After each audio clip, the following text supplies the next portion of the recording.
So good evening, everybody. My name is Michal Švec. I'm the chairperson of the Scandinavian House, and today I have the pleasure to welcome 4 Nordic ambassadors to the Czech Republic to the debate about Christmas.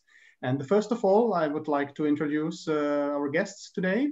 It's His Excellency Ole Frijs-Madsen, the ambassador of Denmark to the Czech Republic. Hello. Hello, thank you for being with us. Then His Excellency Jukka Pesola, the ambassador of Finland to the Czech Republic. Terve. Hey, good evening.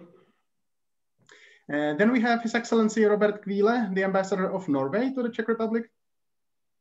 Good evening. And His Excellency Fredrik Jörgensen, the ambassador of Sweden to the Czech Republic. Good evening. Good evening. Good to be here. And first of all, gentlemen, I would like to ask you if you are already in the Christmas mood. I see a Christmas decoration behind some of you. What is the first thing you usually do in your countries or abroad? When does Christmas start for you? And let's start with Denmark this round. Ole, please. Well, first of all, we of course hope for a white Christmas already in the beginning of December. It rarely happens, so we hope for some snowfall as we had in the Czech Republic this morning. Other than that, I traditionally put out my LED lights outside the house. And then I think the Advent breath is an important part of it. And finally, as you may see here, the Danish calendar light. Perhaps we can come back to that later. But these things are the sort of first things which I would prepare. How's it in Finland and with you, Jukka? Well, I mean, in our family, so the season starts from the last week of November. So we take out a couple of Christmas decorations, and in our family, so this is the tradition. This is the first one taking place. So it's a Finnish elf, you can call it. So that's the sign that Christmas is coming. And as Ole said, so also to set up all the Christmas lights. So that is very important tradition in Finland as well. Is it the same in Norway, Roberto? Do you have another tradition? Well, I must confess, in my family, the first thing we do is to collect wishes from our children and exchange wishes and good ideas between myself and my wife. But then we do not do anything practical preparations before a few days before Christmas. And what about Fredrik in Sweden? Well, we start to decorate the home. So slowly but surely we enter into the Christmas mood. But as Robert was implying, you have to wait for the last few steps just before Christmas. But we are getting there eventually. So we have put up some Christmassy things at home, and we have more of candles and that type of things to get us in the atmosphere.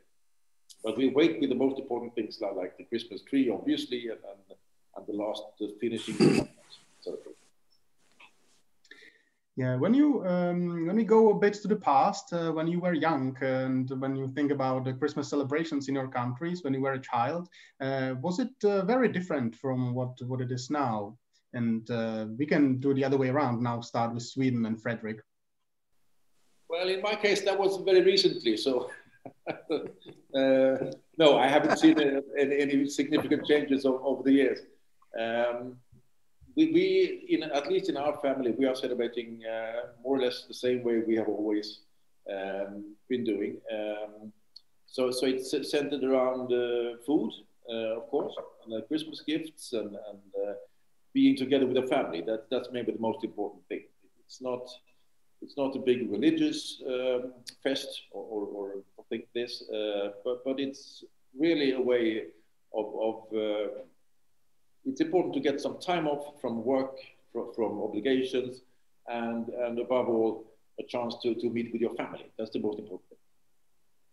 But we haven't seen any big changes. I don't think so. Robert, how was it when you were a child? No, I think Christmas traditions have been quite stable. So basically, we celebrate the same way as we did when I was a child.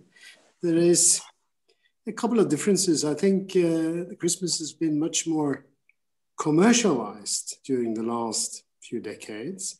And then the other thing is climate change, because in my childhood, the Christmas was always white. And now in the Oslo area, for example, we live outside Oslo and we are not in Prague. the chances for a white Christmas are not very good. So we then, we have the last few years gone into our cabin in the mountains. And I saw the weather forecast today. They expected 50 centimeters of snow where we have our cabin. So I think we will have white Christmas in Norway also this year. Yeah, we would very much like to hope for white Christmas in the Czech Republic, but it's many years we hadn't them. But at least today we had some snow also in Prague, so that's nice that the winter season starts. Jukka, what about your childhood and Christmas in Finland?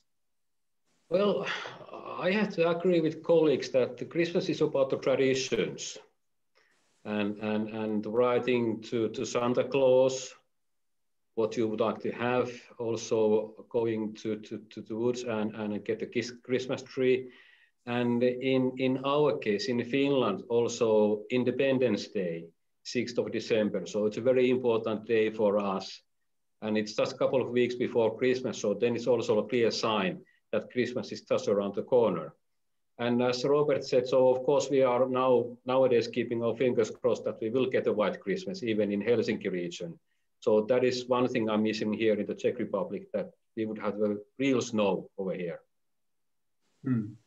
And what about Ole in Denmark and the Christmas in your childhood?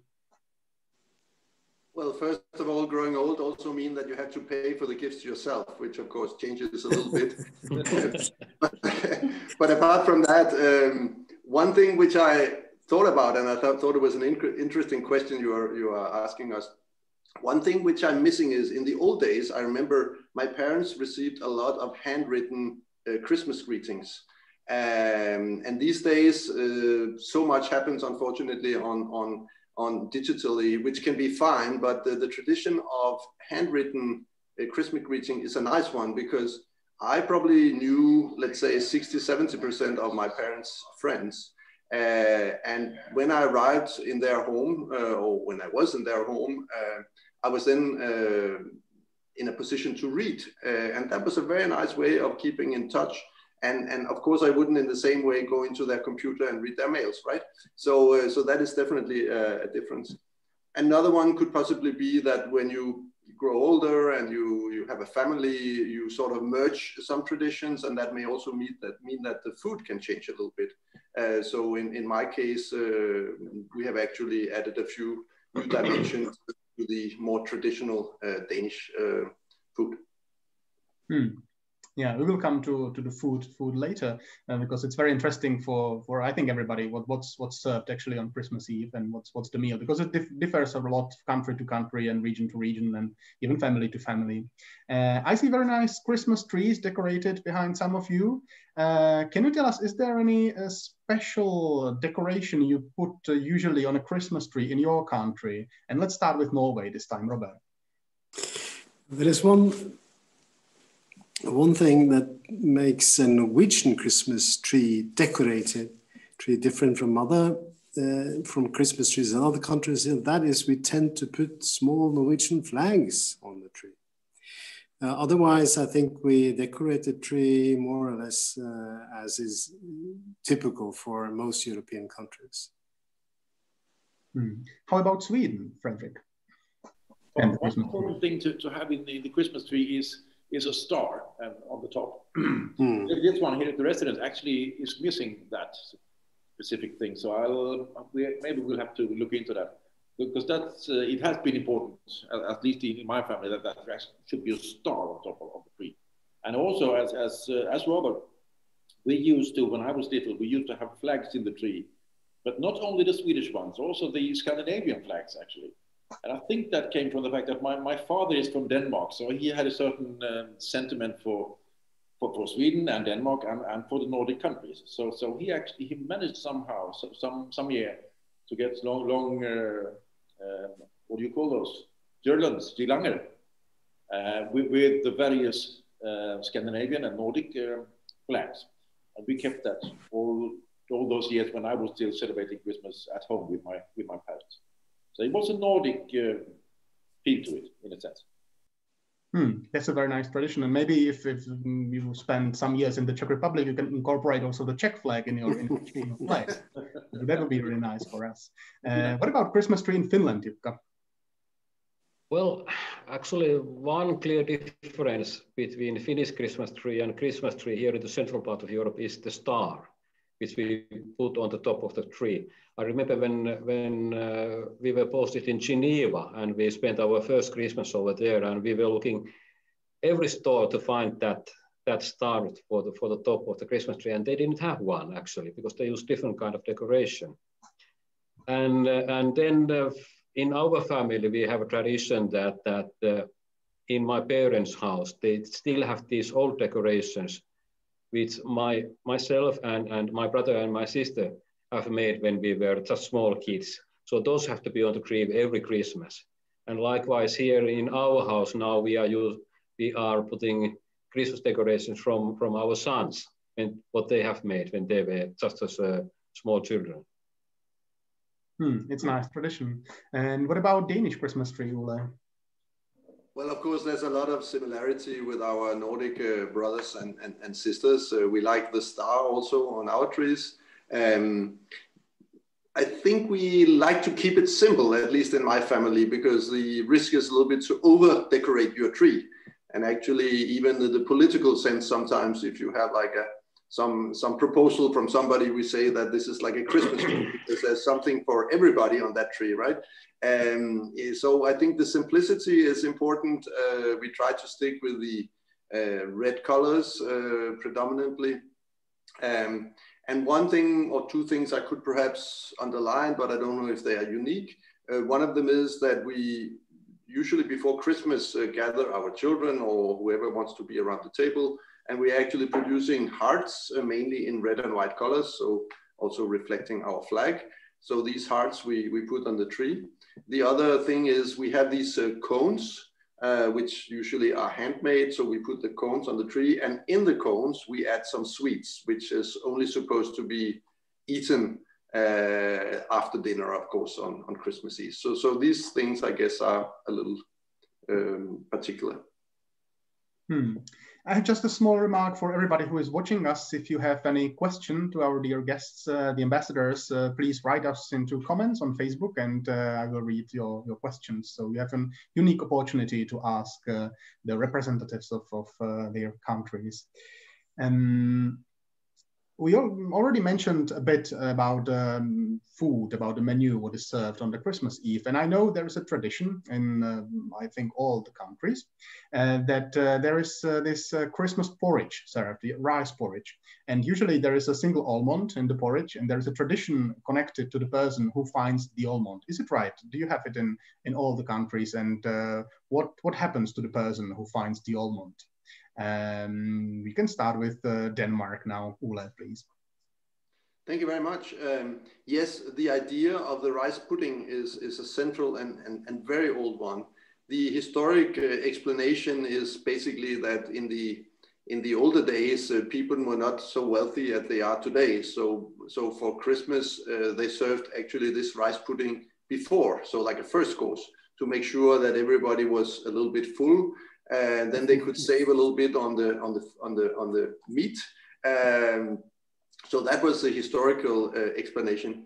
These days, at least in Denmark, it has turned into a more Danish or Danish-French tradition, I would say.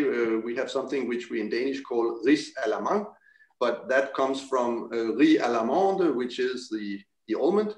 And that's basically a sweet dessert with lots of whipped cream. And you are right. We will put almonds.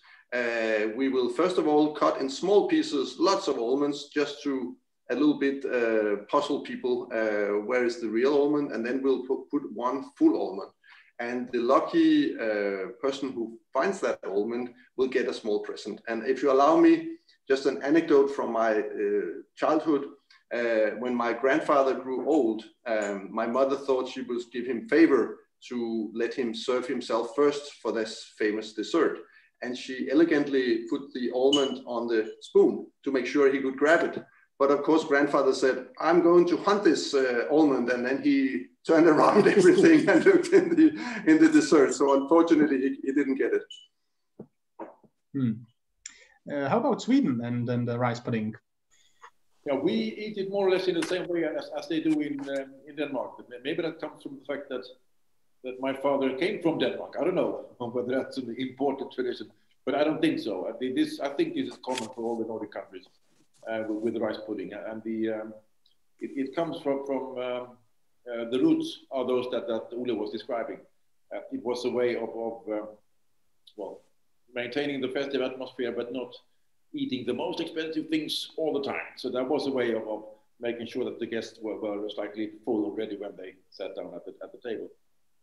But this thing about the gift, mandelgåva, as we say, that's important. That the person that finds the almond must have a gift. And you have to, at least in our family, you have to continue eating until somebody has found that, the almond. And that was a trick that my father used to practice when I was little. He said he couldn't find it, and nobody could find it. So we ate and we ate and we ate, and he had it. Of course, after 2-3 minutes, he had found it, but he refused to reveal that fact. So we all ate that porridge until we were absolutely full. But it's important because somebody needs to get that gift at the end. But the tradition is the same, I would say, absolutely. Mm-hmm. It's the same also in Finland with joulupuuro.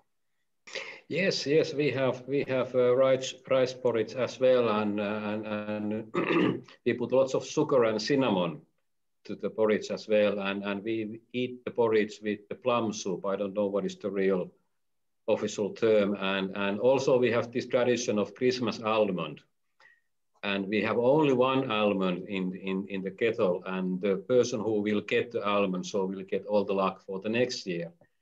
And I remember when we were small, so there was a terrible competition between myself, my brother and my sister, and actually we were trying to hide several almonds, and we were claiming victory all the time, and at the end we ended up something like five almonds each, and saying that we have the official one. So well, it was not totally honest, but it was fun. Yeah, and you must be very lucky family finding 5 almonds each, which brings luck. Yeah, exactly. But luckily there was only one official, so we were all claiming that we won. Yeah. What about Norway, Robert? Do you have this tradition with the almond? We have the tradition, but I don't think it's common to eat this rice porridge in the Christmas during the Christmas Eve. It's more like part of a social gathering during the days between Christmas and New Year. And the point is not really eating the porridge, the point is finding the almond. And of course, grown-ups, if we happen to find it, then we'll discreetly put it back and make sure that it's found by one of the children.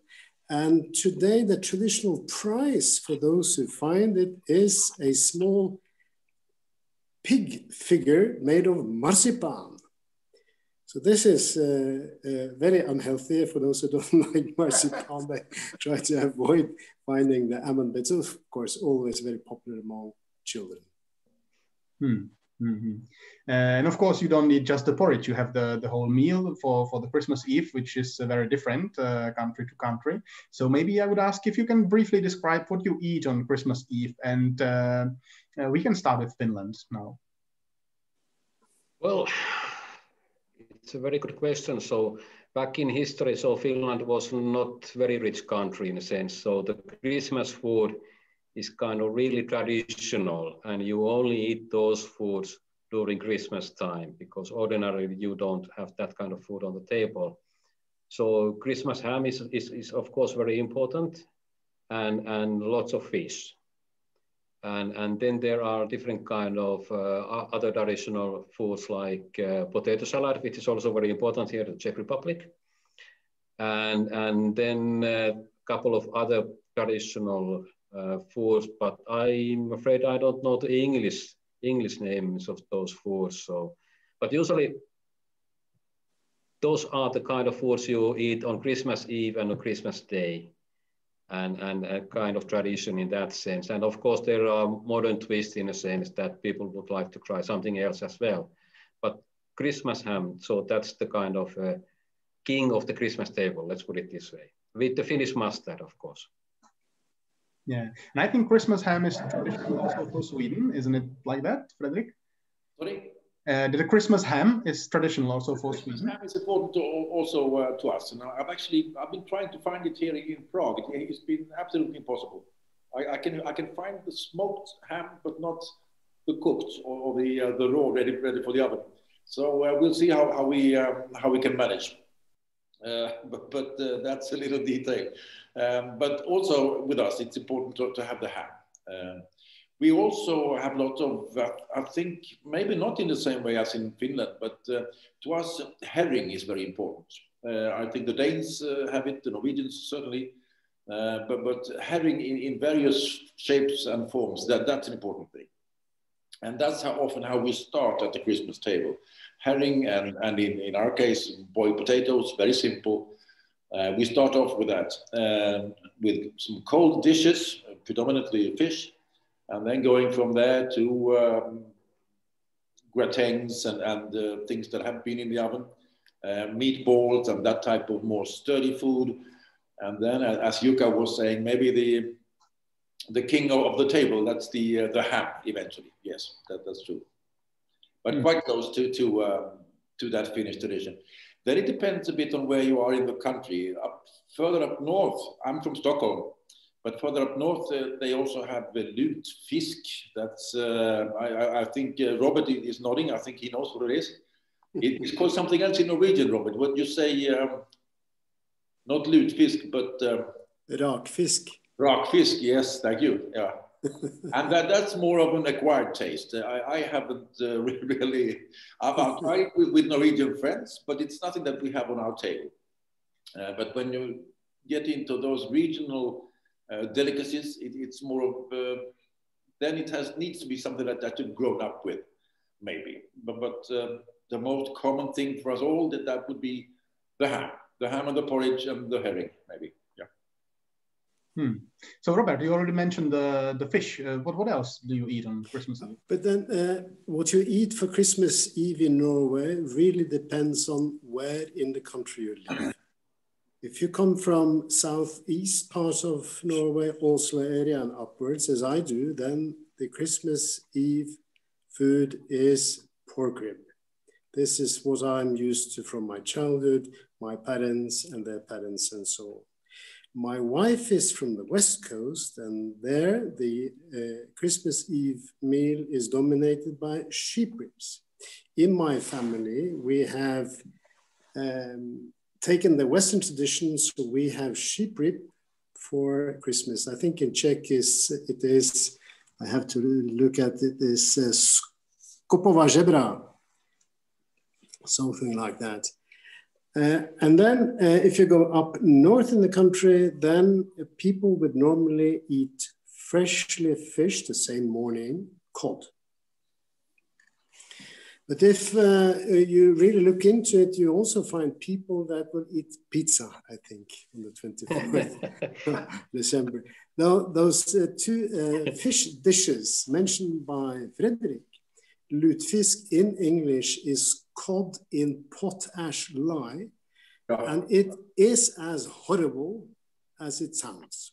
So it's dried fish and put in this lye, and it becomes very jelly, and it also tastes of chemicals.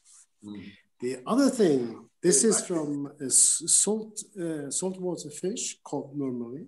The other one, rakfisk, is fermented trout, not rotten, even if you can smell like rotten, it's fermented. I think with these special dishes, this is how people managed to preserve fish in all the times when they didn't have freezers and things like this. It's nice because the meal is surrounded by a particular atmosphere. And it goes into a tradition, which makes it part of the rituals during Christmas. One thing I should mention is that whether or not you eat this or that for Christmas Eve, at least grown-ups, at least myself, the meal is not complete without beer and akevit. That is absolutely... That's quite true. That has to be done. It has to be Norwegian akevitt, of course, not Danish or Swedish. We use Aalborg, actually, yeah. Aalborg is okay. The green one. So what about Denmark, Ole? What do you eat on Christmas Eve? Well, I was very, very happy about from the cue from Robert about the akevitt, because that allows me to speak a little bit about fish.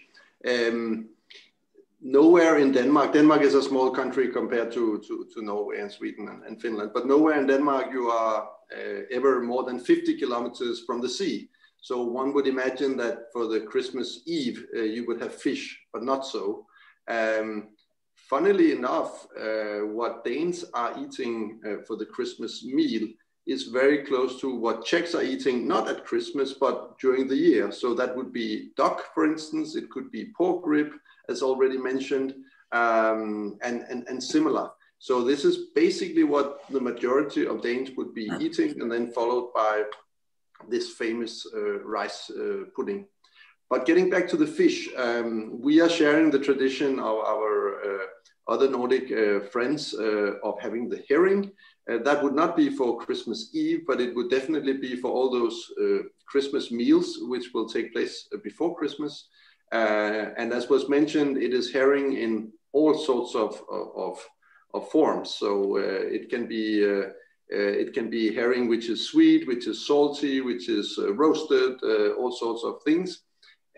But as Robert mentioned, the important thing is not so much the fish, but what you drink with the fish, because fish has to swim. So obviously, to make it swim, we serve our akevitt, which in this case, of course, has to be Danish and has to come from Aalborg, which is in the northwestern part of Denmark, our third biggest city. Sorry. Mm-hmm. As you all know, our Czech traditional Christmas meal is also a fish. It's a carp. And I have a question: if any of you has already tasted our traditional Christmas food, and how do you find it? Awkward silence. Or what's the sound that we're hearing there? No, I can start. You can start, Robert. You know this. Yes. I have spent a couple of Christmases in the Czech Republic. First was probably in Czechoslovakia. But when you celebrate Christmas as a Norwegian in a Norwegian family in Prague, then you tend not to substitute your own traditions with Czech traditions. So a Norwegian carp is not our favorite fish.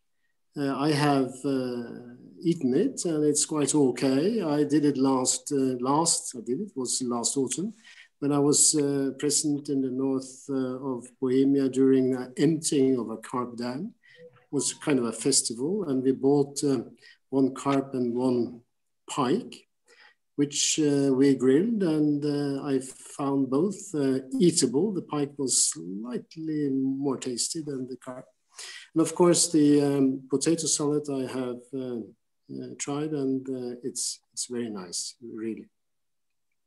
But as a Norwegian, we stick to our traditions, and I would never substitute skopova žebra with carp and potato salad. Has any other of you an experience with Czech Christmas meal? I have a very nice experience. Unfortunately, I have not shared a Christmas meal with Czechs on the 24th, but I recently had the opportunity to go to Třeboň in Moravia, which somehow must be the capital of the carp, I guess, because there is carp everywhere. Even on the city hall, you will see a fish carp. And not only carps from the lakes, of course, but also carps which is being elevated in special areas. So carp over Třeboň, and there I had the pleasure of trying carp, including the more traditional one with the potato salad, and I really enjoyed it. It was my first experience with a carp. It has a little bit of a fat feeling when you eat it, so probably you wouldn't like to eat it too often, but a very interesting taste, and I enjoyed it. And I know there is a tradition, I think, in the Czech Republic about the potato salads, but that's of course a science I'm not aware of.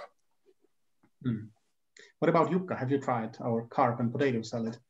Well, I'm a bit like Robert over here, so you don't tend to mix with two different kind of Christmas menus. But for Christmas table, so of course we have a potato salad. But no, I have not tasted Czech carp. In our case, of course, we have herring and fermented salmon and those kind of dishes. But so far, and I don't know if you count Christmas pizza. I think who mentioned Christmas pizza, so that might be one option. But I will stick with the Finnish menu for the time being. Yeah. And Fredrik, you are brand new in your mission here in the Czech Republic. Are you planning to try carp during the Christmas time here? No, I don't think we will put it on the table. As Jukka was saying, I think we will stick with our traditions when eating. But I'm very curious about the traditions surrounding the carp. If I understand it correctly, in the old days, the carp should be, what do you say? Well, should be slaughtered by the man in the family. And that was an important thing that was done in various almost ritualized ways. And then also today, I've been told that it's quite a spectacle out on the streets of Prague when it's time for carp. I'm looking forward to that, just to see the ambience, the atmosphere. Absolutely. We are getting a bunch of questions from the audience. There is about 100 people watching us, which is great. And thanks everybody who joined us for this Christmas debate. But first, I would like to ask you one more question from my list, and that's one of the essential Christmas question. Who brings Christmas gifts in your country? How is it in Denmark? I think now you are touching on a very political issue, and I may get in coalition with at least one of my Nordic friends here. It could be Finland, I'm not sure. But it depends, of course, on the perspective. All Danish children are persuaded that Father Christmas or Saint Nicholas or whatever you want to call him resides in Greenland, that he is having a gift factory in Greenland where he prepares all his gifts. And then he will be coming on a reindeer to Denmark. So this is at least how we in our small country perceive the Father Christmas tradition. Then I think you are hinting to a little bit, if Father Christmas somehow doesn't show up in his original shape, can you then sort of rent a Father Christmas? And that of course happens in some families. In our case, a few years ago, we had to ask a good friend if he could be the Father Christmas for the evening. But in order to disguise him, he put on, or disguise himself, he put on sunglasses. So it was the first time I ever saw Father Christmas with sunglasses, but that was so that the children didn't recognize him since he came for dinner afterwards. So Father Christmas is of course a central figure, and especially if you have younger children, they would expect that Father Christmas somehow appears during the Christmas Eve with the gifts. So that was Denmark. What about Norway, Robert? Well, Santa Claus will bring the gifts if the family still has small children, and then the families with children will try to organize with neighbors or people around and then help each other. But later on, when the children have understood that this is fake, then as in our family, the gifts are put under the Christmas tree, and there is no question about where they come from because we know that we have bought them ourselves. And I don't want to touch too much the diplomatically sensitive question, but I think the Finns claim that the real joulupukki Santa Claus is living in Finland. Is that right, Jukka? Well, Michal, I have to say that I'm not claiming anything, that we all know that the real Santa Claus is Finnish and living in Finnish Lapland.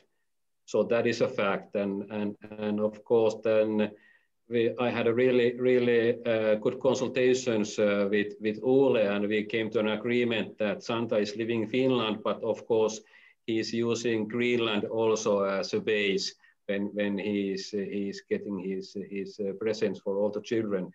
So as you said, so this might be a bit kind of dispute between a couple of Nordic colleagues, but my starting point is that Santa is real and he's Finnish. And what about Sweden, Fredrik? Well, I don't want to get into this fight between Denmark and Finland, but it's very interesting, this the physiognomy of Santa Claus, and where he has his workshop and where he comes from, and who polishes his sled and all this. But maybe one important thing to note for us is that now that I'm speaking English, I will say Santa Claus. But mythologically, back in Sweden, we don't refer to him as Saint Nicolaus or Santa Claus. We say jultomten. It's a Christmas elf more, if you wish. Of course, these days he also has the red robe with the fur and everything, so he looks very much like Santa Claus. But if you look a little bit longer back in history, he's also a mythological figure that was, to some extent, taking care of the farmstead in those days. But he was also dangerous, so you had to keep him in a good mood. Otherwise, you could get a bad crop the next year. So he's not entirely the Santa Claus that we know from the Disney movies. So he's something more and something else as well. And more of a mythological figure from the forests. So it's a little mix of everything in there. But of course, in English, he's Santa Claus, but back home, jultomten, slightly different. Can I add to that one point? Because this is a very important point, and also you see in Norway that the Santa Claus, which in Norwegian is called julenisse, is a mix of this Christian figure and also, as Fredrik said, our own old traditions of creatures living in nature, sometimes nice, sometimes not so nice. And therefore you have this tradition in Norway that on Christmas Eve you have to put a bowl of rice porridge into the barn to make the julenisse happy, so that he will not make any trouble for you the coming year. That's a very good point. That's important also in Sweden. Absolutely. Yeah. And I would like to add my voice to this because to treat, we also don't say Santa Claus, we also say julemanden. Yeah. So Father Christmas, basically. And actually, I brought today a few figures which could be reminding us a little bit of those original nisser, as we say here, or tomt, as you say in Swedish. And to the benefit of my Nordic friends, I even brought one which is skiing. Obviously, in Denmark we don't have so much ski, so here you see one. So they are very important. And yes, you have to really be on good terms with them. Make sure that you spoil them with some good porridge for Christmas. So if I may add something, so also in Finnish, so we don't talk about Santa Claus because in Finnish it's joulupukki. I don't know how you translate that into English as such, but it's very close to the Swedish jultomten. So and similar kind of background and tradition, except that in Finland, so jultomten, so he's living in sauna, of course. He's been living in the sauna. Fantastic. Yes, as a house elf, so he was living in sauna, and then of course Christmas time and every now and then, so you have to give him Christmas foods or rice pudding or something like that, just to keep him happy. Similar kind of background as in Sweden, more or less. Yeah. And Norway as well. Finnish joulupukki tradition is connected to goats somehow, because it means like Christmas goat, which comes from the old times. And you have also goat traditions in Sweden, Fredrik, and you have a quite nice julbocken behind you. So can you tell us more about the Swedish? By coincidence, I happen to have him here with me. He's standing next to me, and this is the famous julbock, or would you say Christmas goat in English, maybe? And how he came to be a part of our Christmas traditions, basically nobody knows, but he is there, and he's become an important figure. But basically, he was part of Christmas celebrations several hundred years ago. But when Saint Nicolaus, this Christian saint, was more the figure for Christmas. Then this julbock, or this goat, he was part of this manifestation together with Saint Nicolaus. And in the Reformation, then eventually Saint Nicolaus, as a Catholic saint, he tended to disappear from our tradition, but this goat, he survived somehow. And then he reappeared, and then together with Santa Claus quite recently, or with jultomten. So he has a renaissance, this little guy, and which is interesting. But like, perhaps you have to clarify: is Father Christmas coming on a goat or on a reindeer? Now he's not coming on the goat. The goat is more part of his posse, so to speak. He's a groupie. Taking part in the procession together with Santa Claus. Also in Sweden these days, I would say that Santa Claus is coming on a reindeer. That's true. So it's a bit unclear exactly how this julbock is transported. That's true. That's a weak spot here in the storytelling. But there's an interesting thing about this little goat. There's a city or a town, is a city in Sweden called Gävle. And that's 150 kilometers north of Stockholm, roughly. And since 1966, they have built a huge julbock every year. I think that the record that they set for themselves, that was 13 meters high or something. And it weighs 6 or 7 tons. Absolutely magnificent. And this is a very new tradition. That was created in the 1960s. A group of merchants in Gävle, they wanted, as we say quite often in Sweden, they wanted to put their city on the map, as if it wasn't there already, but they wanted to make an impression. So they created this julbock. And ever since, for now 53, 54 years, they have been setting up this julbock in Gävle. But it has only survived 16 out of those 53, 54 years, because it's been burnt down every year. And this burning down the julbock almost has been a tradition per se, a very funny way of making your city famous. But that's actually, you have been able to put bets on julbocken's survival as well, whether he's going to survive this year or not. And you've been able to make money or putting your bets right. It's a silly story, but still, every year we look at Gävle, this little town, and ask ourselves what's happening to the julbock this year. It's a very funny thing.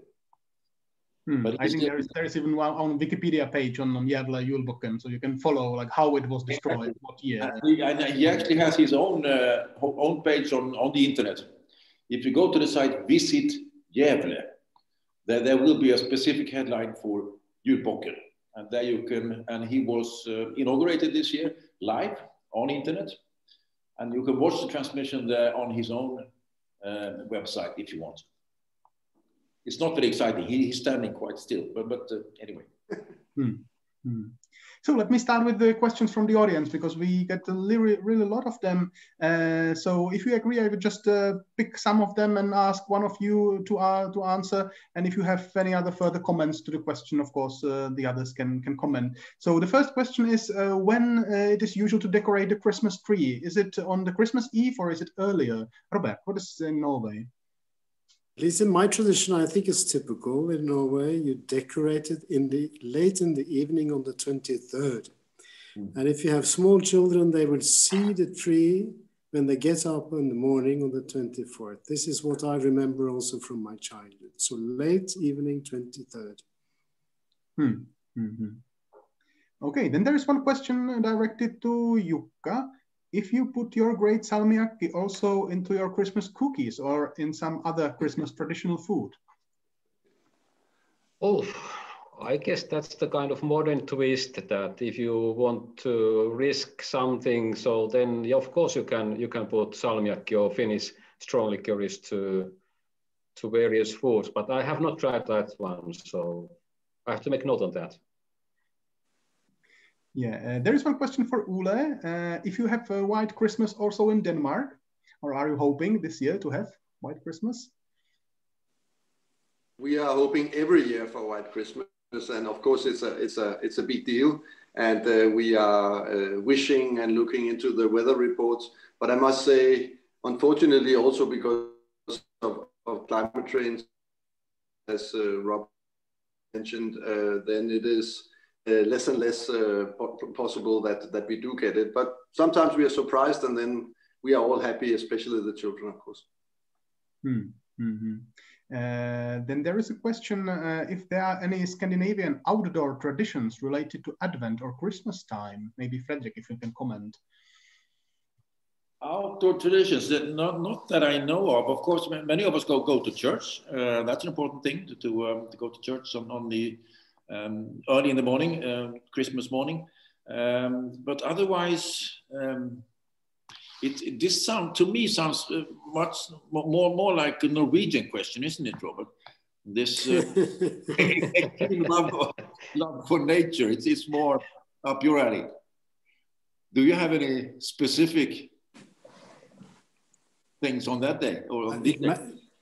Many people will try to use the Christmas days for outdoor activities. Where I come from, there is a tradition of sort of a march, a walking on which I think it's 26th. They call the pork rib march. It's an attempt to get rid of some of the fat that you have acquired during the preceding days. But at least in my family, Christmas is also a period for skiing every day. Depending on, you have to have snow, of course. And then we have a question about Christmas songs. In the Czech Republic, we have a lot in our tradition. How is it in your countries, Jukka? What about Finnish Christmas songs? Well, we have plenty of those, and not just in Finnish, but also in Swedish as well.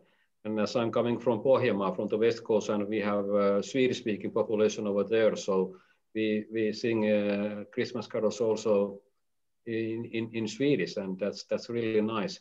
But I think that part of the Christmas carols or Christmas songs, they are kind of universal, White Christmas and so forth and so forth. And then you have these kind of traditional carols, which are only in certain countries, and you can only understand if you have been living in that country for decades and decades. So it's a kind of mix in that sense, that you have these local carols, let's put it so to speak, that you sing only in Denmark, Norway, and Sweden, and then you have these kind of really universal, like Bing Crosby singing White Christmas. Everyone knows that. Is there a Danish special Christmas song, Ole, you would like to mention? No, I think the tradition, well, I would like to mention, but our traditions are very similar to what Jukka just explained. So we have the particular Danish old psalms, which is basically in from church. We have the more universal and modern ones. But then we have most recently, over the last 20 years, especially from two very different groups, one which the Danes, possibly also other Nordics would know, is called Shubidua. And they actually managed to transform or to build a new Christmas song, which many Danes are singing. The other one is a 30-year-old rap band, which in those times was very advanced. So they basically had a song which in English would be Christmas is cool, but in Danish it's even more funny because Christmas is jul. So jul is cool. And that has still these days become very popular to play. So we have this mix of the old traditional ones, the one you will also sing when you are actually sitting around the Christmas trees. Perhaps we'll get back to that tradition. In our country, we're actually dancing around the Christmas tree, which is pretty crazy for some people.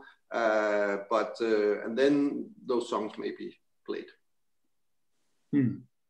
And we have also a question about Christmas movies. If there's any special tradition, maybe that's a nice question for all of you. If there is a special tradition of watching any particular movie during the Christmas Eve or Christmas season, and we can start with Norway because it's very interesting for Czech audience. I think there is even a specific question about this movie. Yes, there are two films that are shown every Christmas. On the 24th in the morning, we have must have been for 30 years, 25 years, shown the Czech film. You said it in Norwegian, Tre nøtter til Askepott. I'm not sure what it's called in Czech. But this is a must also in my family. For my daughter, no Christmas without that Czech film in the morning. But in the afternoon, it's a cartoon film, or whatever it's called in English, which is from Sweden, which is also a strong tradition. Bertils jul, something like that. It's about a young boy who works in the post office during the days before Christmas, and he takes away Christmas gifts intended for rich people in the city. And on Christmas Eve, he goes out and delivers the gifts that he has stolen to poor people in the city. It's such a nice story, and we love it in my family. It's always on Channel 1, Norwegian Broadcasting, 5 o'clock on the 24th of December. I just add the Czech name of the movie. You mentioned that Tři oříšky pro popelku. This very famous movie. We have also it every Christmas, and there's a Czech East German co-production, and very good, very famous film. What about Swedish movies, Fredrik? Yeah, I was glad to hear that Robert just mentioned our most important cultural export besides Astrid Lindgren. And that is in Swedish we call the film Karl-Bertil Jonsson's Julafton. That's and right. The name of this little boy, Karl-Bertil Jonsson. And he works extra over Christmas in his father's, what is it, varuhus? What do you say? His father's galleria or shop. And it's from, and then he steals all these things. He steals packages that were meant for other people, and he takes from the rich and he gives to the poor. So in one way, it's the Robin Hood saga again, and it's a beautiful little picture. And we also watch it every year. Absolutely. Jukka, do you watch it also in Finland, or do you have any other special Christmas movie? Actually, I was thinking about that. So yes, we have couple of those movies. And there is one Finnish movie about Santa Claus, of course, and it's a cartoon, and it's already, I guess, 30 years old or even more, and it's about Christmas Eve, and someone is making trouble in Father Christmas house, and they are trying to find out who is it and so forth, and of course everything ends well and so forth. But we have this kind of Christmas tradition that 24th, which is Christmas Eve. So it's the longest day for children because they wake up really early in the morning and they start waiting that when Santa Claus is coming. And hours, they go past so slowly.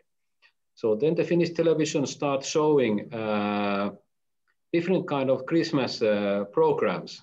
And there is Santa Claus in the studio. And he's taking telephone calls and he's talking with children and so forth. And every now and then they watch a film or something like that. So just to pass time.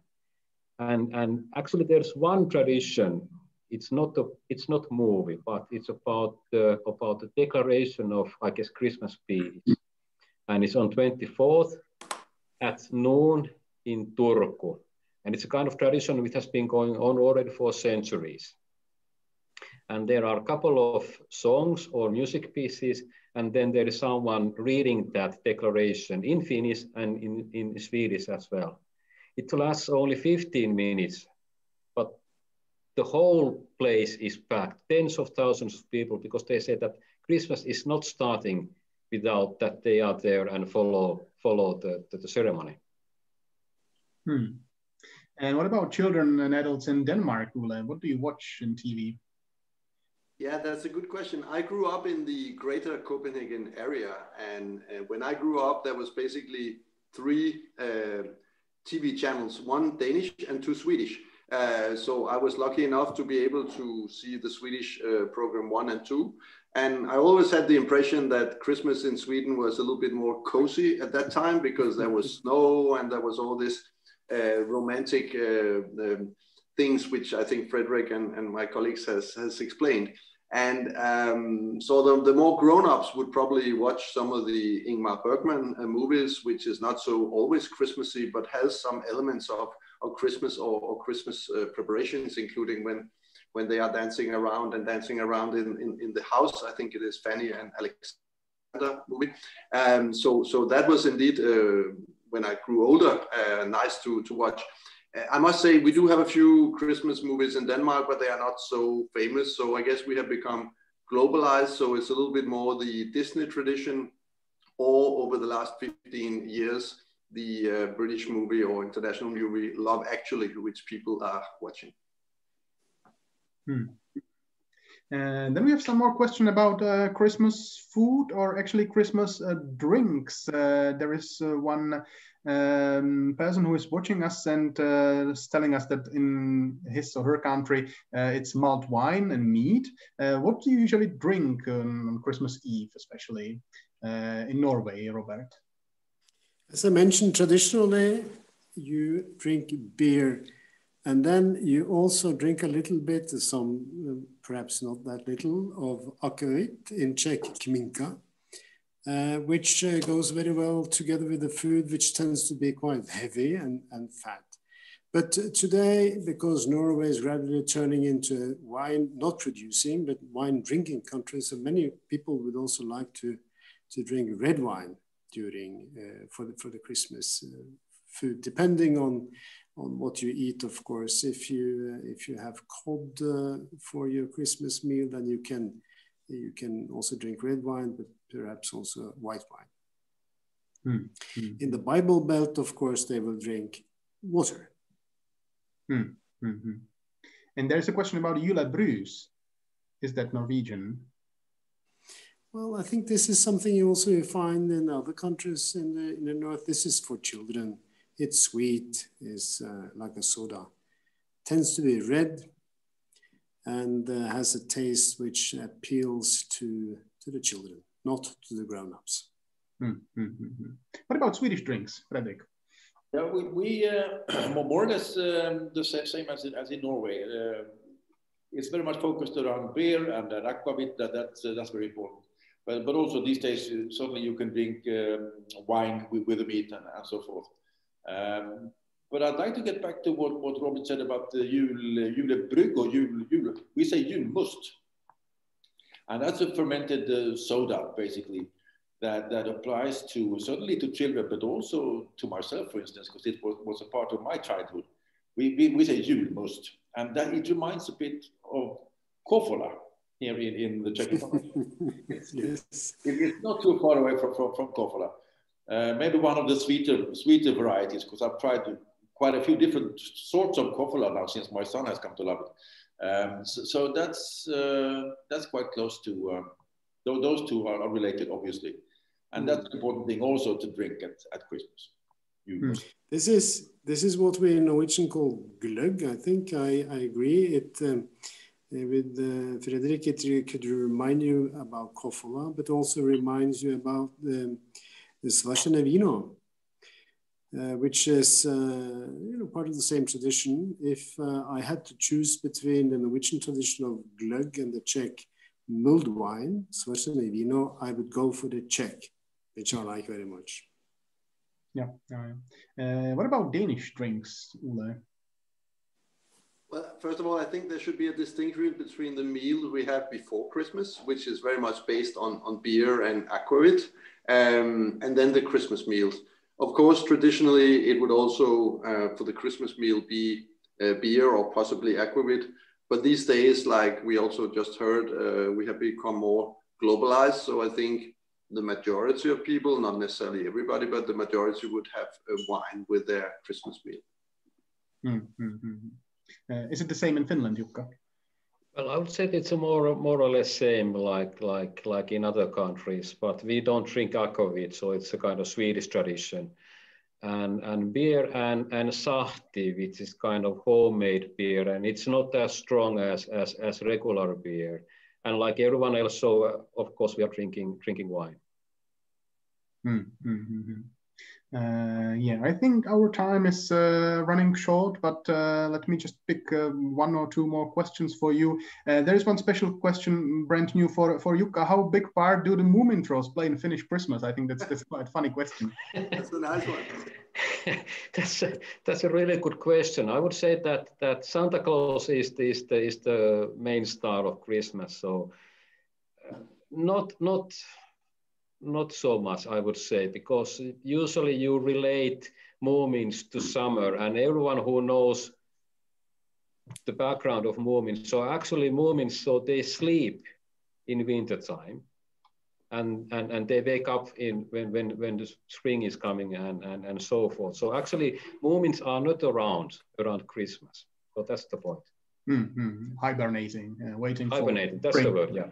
to wake up. Yeah, and not to neglect our Slovakian fans. There is one question from Slovakia, because we mentioned the Czech special food specialties for Christmas Eve, but there are special food in Slovakia, which is waffles with honey and garlic, sauerkraut soup, and baked little dumpling with poppy seeds and melted butter. Have you had an opportunity to taste traditional Slovakian food, especially Christmas food, or not yet? Not yet. Not yet. But thank you for the invitation. We're coming. Yeah. Okay, so my very last question, because the time is really running short, would be maybe a tip for your relatives when they are buying you a present. What would you not like to find under the Christmas tree? That's one of the questions one of our colleagues from the embassy made up. So what's the gift you would not like to be given? Ole?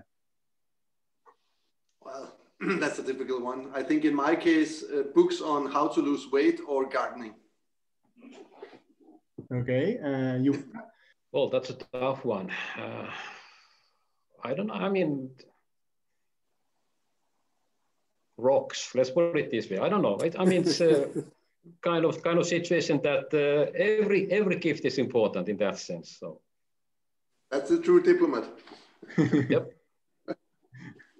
What about Robert?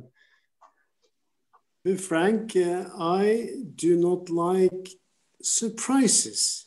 That is probably because I have experienced something to receive something I didn't like or something I didn't need. So therefore I did like to have control. So I organize as best I can with my wife and the children so that I know what I'll get. And also sometimes I offer my children to pay for the gift, for their gifts for me, so that I have full control over the whole process. And what about Fredrik? Yes, I would agree. Quite like Robert, I'm well prepared, so I know roughly what would be under the tree with my name on it. But along the lines of Ole's answer, that I would be disappointed if I were to get, well, maybe medication against receding hairline or something. That would be a disappointment. I think also it would be sad if there were money under the tree. Or a gift check or something. That it should be a physical thing. It should be something that can be used right away during Christmas. I would like to get a physical thing for my gift. Absolutely. Okay, thank you for your answers, and thank you for spending this wonderful Christmas evening and debate with us. And at the end, I would like to ask you, because we are talking in English, of course, it's lingua franca of nowadays world, but if you can wish Merry Christmas and Happy New Year in your native language, that we hear also Swedish, Danish, Finnish, and Norwegian at this debate, at the very end of the debate.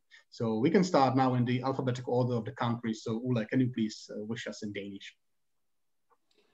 Glædelig jul og godt nytår. Jukka. Hyvää joulua ja onnellista uutta vuotta. Robert. God jul og godt nyttår. And Fredrik. God jul og godt nyttår.